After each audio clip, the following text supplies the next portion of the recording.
Meron po tayong balita ngayon mga kababayan na tila hindi pa po ito nailalabas sa ating mga mainstream media. Pangulong Ferdinand Bongbong Marcos Jr. merong matinding anunsyo. Chis Escudero nagsalita na rin patungkol dito. Integrity that is rooted in katapatan, malasakit, pakikipagkapwa, and bayanihan. Proper use of our oversight power not to harass or attack for political gain but to expose and rectify corruption for national progress. State Conference of the United Nations Conventions Against Corruption. Pagpapatibay ng kultura ng integridad sa bagong Pilipinas. Yan po ang tatalakayin natin sa video na ito. Anyway, isang mapagpalang araw po sa atin. Kung bago ka lamang po napadaan dito sa ating YouTube channel, ay huwag niyo pong kalimutan mag-like at syempre mag-subscribe na rin po dito sa ating channel. Saan mang sulok ng mundo, isang mapagpalang araw po sa atin. So ngayong araw po mga kababayan ay masasaksihan natin dito ang pahayag po ng ating Pangulong Ferdinand Bongbong Marcos patungkol po dito sa 5th State Conference of the United Nations Conventions Against Corruption. My fellow workers in government, distinguished guests, ladies and gentlemen, good day to you. On November 6, 2006, the Philippines ratified the United Nations Convention Against Corruption, or UNCAC. On that day, our country made a bold commitment to fight corruption not just within our borders, but alongside a global community of nations. Almost 2 decades later, it is an honor and a privilege for the Philippines to host the 5th State Conference on the United Nations Convention Against Corruption, Implementation and Review. This gathering is made more meaningful for our country as we set the course for a bagong Pilipinas, where truth is our strongest currency and integrity is a cornerstone of our national identity. In 2014, we institutionalized the Integrity Management Program, or IMP, providing a clear anti-corruption framework. It served as a tool to enhance both individual and systems integrity across the bureaucracy. However, a decade into its execution, several challenges persist and prove to be unexpectedly complex. Gaps in implementation, evolving political climates, and systemic vulnerabilities remind us that the war against corruption is far from over. With this conference, So yan po talaga kasi ang isa sa mga problema po dito, no, kahit sa amang bansa ay meron po talagang corruption. team, pagpapatibay ng kultura ng integridad sa bagong Pilipinas, we are called to go beyond implementing policies and protocols and to look deep into our core values to strengthen the culture of integrity. We must shift away from merely enforcing compliance with laws, rules, and regulations to steering our people towards the practice of integrity in their daily lives. Integrity that is rooted in katapatan, malasakit, pakikipagkapwa, and bayanihan. So sana mga ibabaw pa rin yung mga binabanggit po ng ating Pangulo, no? Especially dyan sa mga nakaupo po sa ating gobyerno, sana magkaroon po ng katapatan, no, ika nga dito. Need to be reinforced and sustained. This is the kind of transformation that we envision, which guides not only our systems of governance, but our behaviors as citizens of this bagong Pilipinas. Yet we all know that Ayan, isa pa dito mga kababayan, no, yung behavior po na as individual o as tayo, no, na sana ay mabago po natin.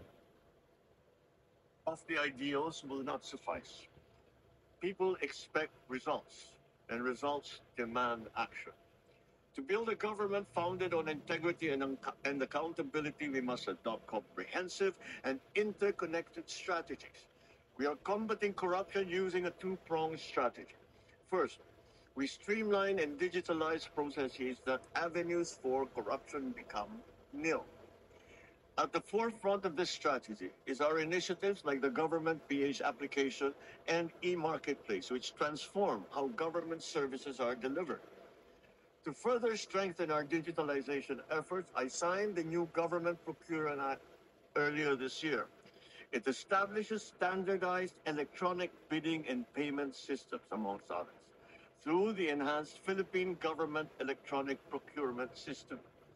This shall be used by procuring entities, suppliers, manufacturers, distributors, contractors, consultants, and service providers to further increase efficiency, improve compliance, minimize the risk of corruption, reduce paper usage, and create a more detailed audit trail. The integrity So dapat hindi lang i-minimize, no, yung mga corruption po na nangyayari lalo na dito sa ating bansa. Dapat talaga ay mawala na. integration of data analytics with the procurement process facilitates informed decision making by procuring entities and the identification of suspicious, fraudulent, and non-competitive practices. This will in turn provide transparency and proactive government monitoring, thereby ensuring judicious government spending. By streamlining and digitalizing processes, we are improving the efficiency and fostering trust and accountability between government and the public.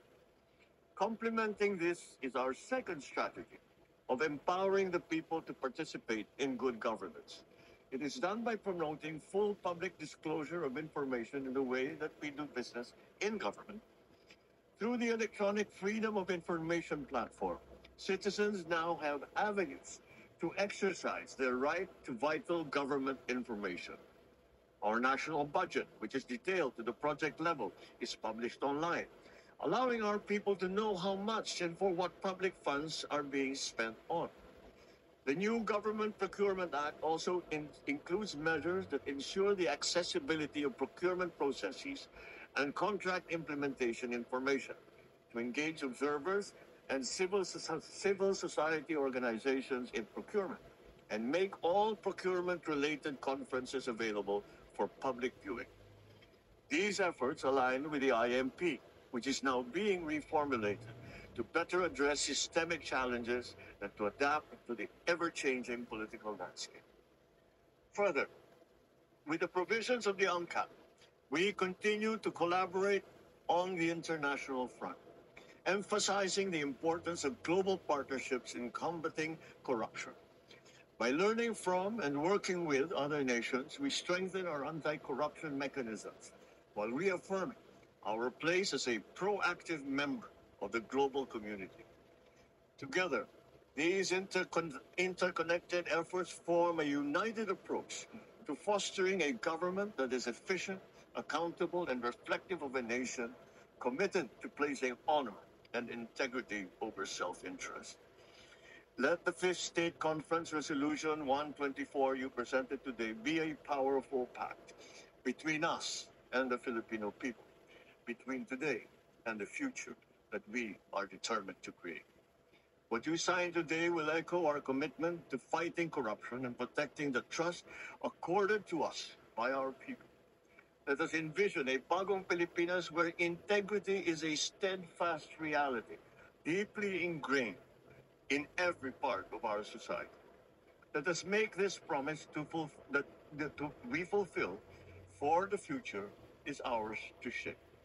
Thank you very much. Good morning to you all. Mabuhay ang bagong Pilipinas. Thank you, Mr. President.